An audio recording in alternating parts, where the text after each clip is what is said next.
What if I told you most people organize their homes completely backwards, and that's why it never lasts? In the next 7 minutes, I'm revealing the 6 simple steps for an organized home in 2026 that professional organizers use but rarely explain. You'll discover why buying storage bins first actually creates more clutter, and the one mental shift that changes everything. But here's the catch. If you skip straight to step 4 as most people do, you'll waste hours and still fail. So stick around until step 3, because that's where the magic really happens.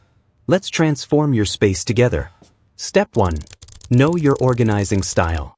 Before you touch a single item in your home, you need to understand this crucial truth. Organizing isn't one size fits all. Here's why you've failed before. You tried systems designed for someone else's brain, not yours. Some people are visual organizers who need to see their things on open shelves. Others feel anxious looking at their stuff and need everything hidden behind closed doors. Take a free organizing style quiz online. Search for Clutterbug Quiz or Organizing Personality Test. Are you detail-oriented or prefer simple systems? Do you need visual reminders or clean surfaces? Knowing your organizing style gives you confidence that this time will actually work. It matches your natural habits instead of fighting against them. This single insight prevents you from buying the wrong storage solutions and setting up systems that collapse in a week. Step 2. Declutter thoroughly. Here's the hard truth nobody wants to hear. You haven't decluttered nearly enough.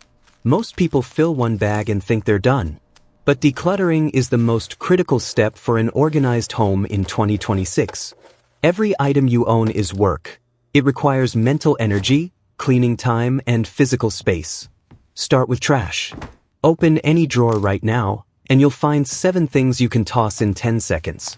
Expired coupons, dried-up pens, random packaging, old receipts. This builds your decluttering muscle. Here's the game changer. Ask yourself, is this item worthy of my time and space? Not what it cost. Not who gave it to you. Is it worth the mental load it's taking from you right now? Make it disappear. Rent a dumpster if you need a fresh start. Fill donation bags without overthinking. Your stuff should fit your space, not the other way around.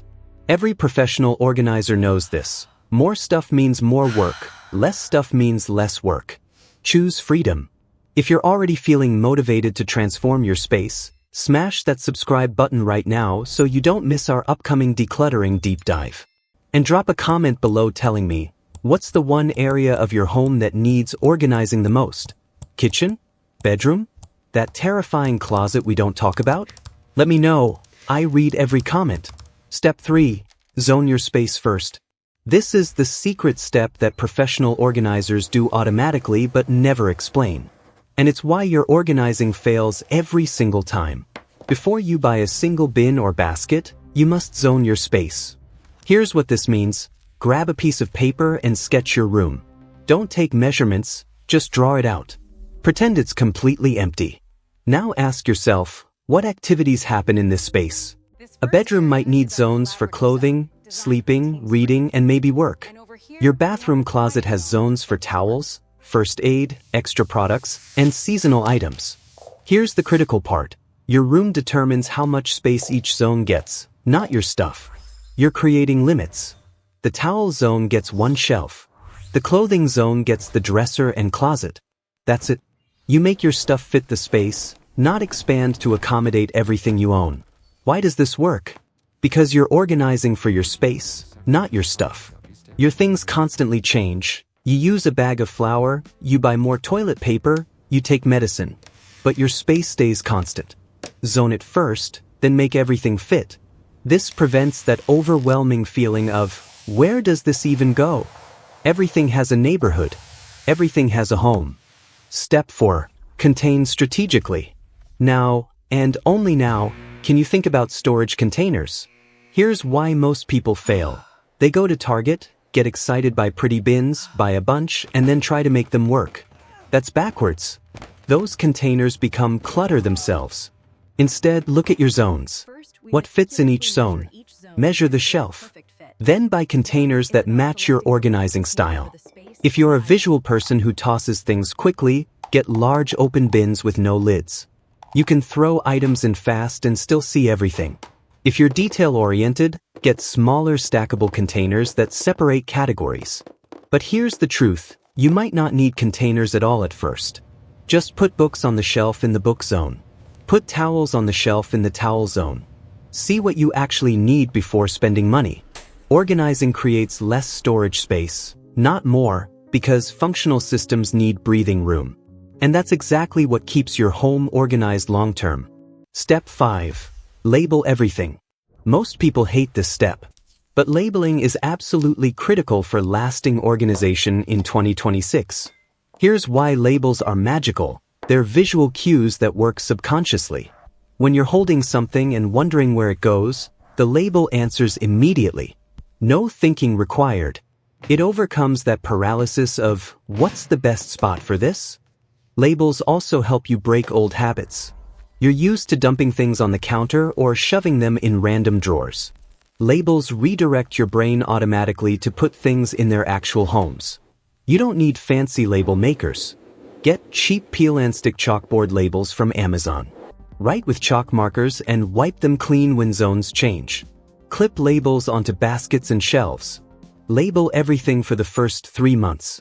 It transitions you from chaos to organized without thinking. Later, you can remove labels once habits form. But in the beginning, label like your organized life depends on it, because it does. Step 6. Build simple routines. Your organized home in 2026 needs maintenance routines, but not what you think. Forget those overwhelming cleaning schedules with 20 daily tasks. Instead, create one simple routine, a 10 to 15-minute daily reset. Pick your biggest hot spot. Maybe it's the kitchen counter, the dining table, or the entryway. Spend 10 minutes putting things back in their zones. That's it. This prevents clutter from building up and becoming overwhelming again.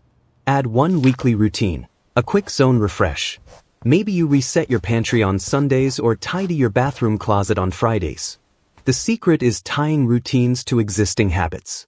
Do your reset every evening after dinner. Do your weekly refresh every Saturday morning with coffee. Track your progress. Take photos before. Celebrate small wins. Your organized home is a journey, not a one-time project. These simple routines make the system last all year long without burning out. There you have it.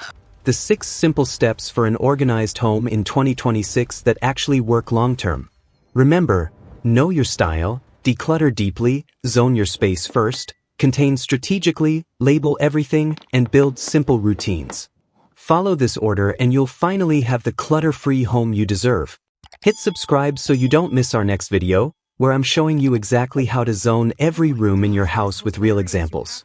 Drop a comment with your biggest organizing challenge, give this video a thumbs up if it helped, and let's make 2026 your most organized year ever.